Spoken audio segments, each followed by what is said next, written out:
That is the purpose of going to college, right? It's not because it has a sports team you really like, and it's not because all of your friends went there, and it's not because mom and dad met there and got married in the little chapel on the campus, okay? None of those reasons are why you go to college. You are going to get a degree, okay? So let's keep that in mind. Now you have 3,500 choices in this country of places that will give you a 4-year degree.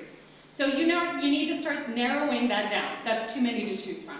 So you start thinking about what do you want, and that's where your counselors and your parents, and you've probably heard, you know seniors and they've gone through this, this is where these questions then start. And I want to start with here or not here.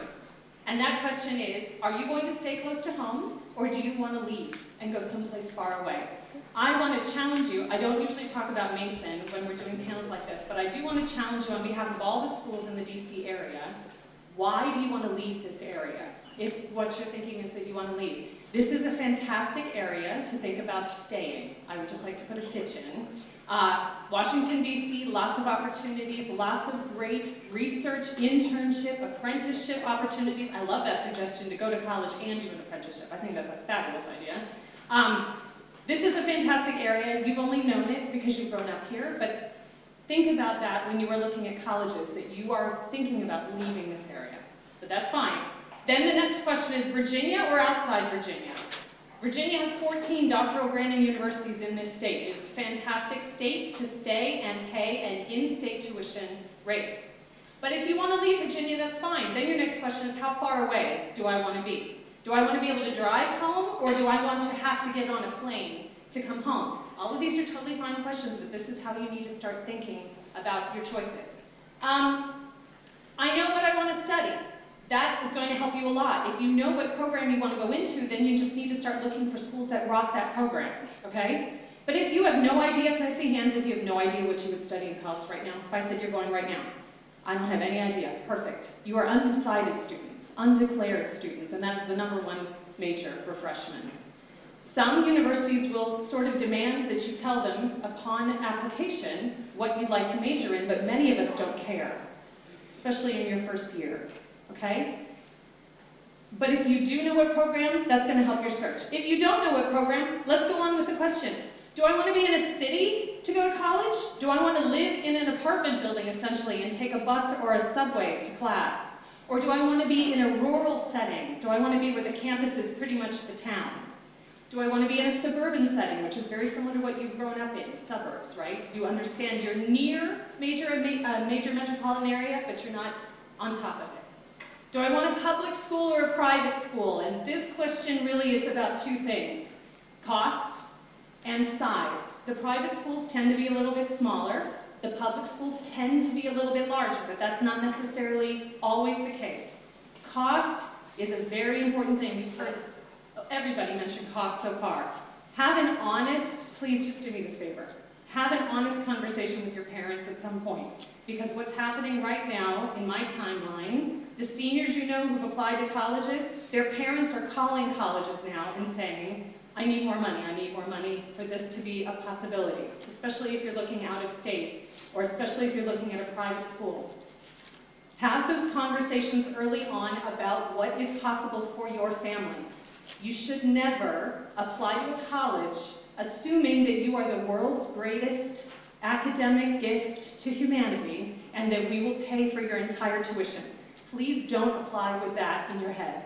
You might very well be, but you need to remember where you're coming from. Very strong school in a very strong county, okay? So just be honest. Be honest with yourself, be honest with your parents. Let them be honest with you.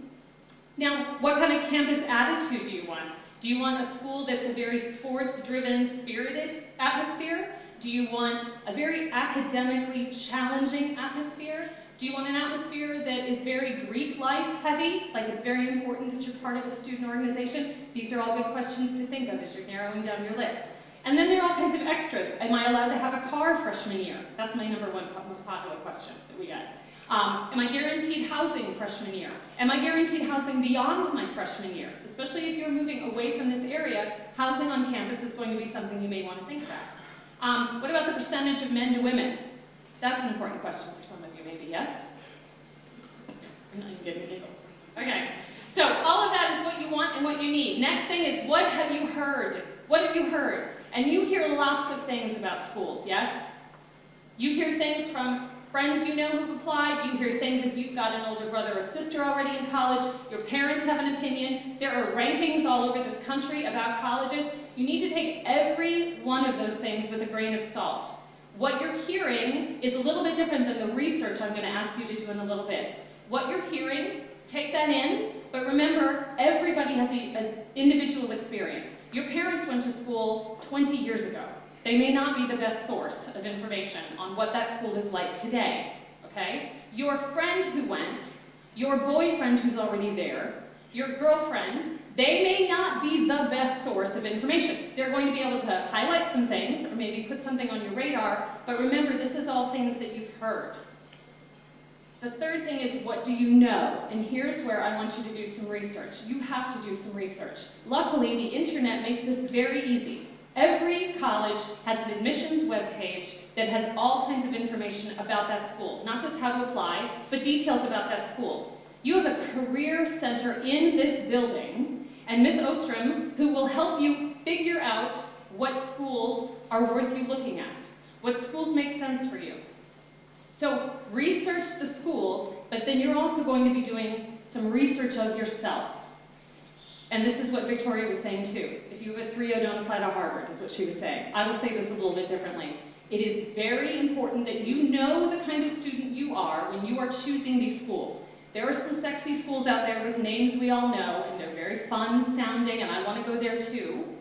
But you may not be the good academic profile for that school, in which case it may not make sense for you to apply.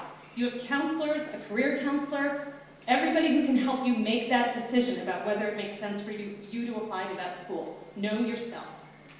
And then the last thing I'll say is go and visit. Go and visit and pay attention on that visit. You're looking for how you feel when you are on that campus. All of the information that the counselors will tell you when you're there, you've probably already known that before you even got there. What you're paying attention to is how you feel.